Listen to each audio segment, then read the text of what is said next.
Eu comecei a fazer Direito na PUC em 2012, se não me engano. E fiz 2 períodos de Direito na PUC e conheci um professor lá de Filosofia, fiz Filosofia 1 e 2 com ele, Guaraci Araújo.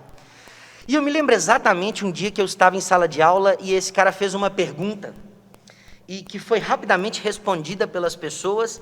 E quando ele foi dar a visão dele, eu tive a impressão que o raciocínio dele era capaz de contemplar um número maior de fatores. É como se o raciocínio dele fosse mais complexo, né? Ele fosse treinado para que o pensamento dele conseguisse perceber um número de coisas muito maior para poder dar um resultado, como se o pensamento fosse um cálculo mais complexo. E eu olhei para esse cara e falei, cara, eu quero pensar igual a esse cara, né? Olha como ele percebe a realidade, olha como ele percebe o mundo. E eu já estava um pouco desiludido com o direito, né? E aí eu me lembro exatamente o dia que eu cheguei em casa, e isso dá a entender, né?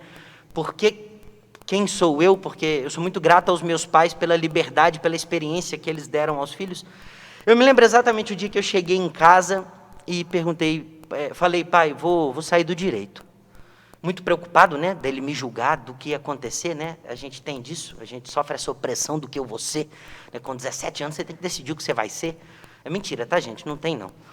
Mas eu cheguei e falei isso para ele, ele falou, mas você vai fazer o quê? Eu falei, pai, eu vou fazer filosofia. Achei que ele ia ficar maluco, né? Ele deu uma risadinha mais gostosa do mundo e falou, rapaz, eu prefiro 1000 vezes um filho filósofo do que um advogado. Nada contra os advogados, tá, gente? Só meu pai que pensa assim. Que incrível. Seu pai é incrível.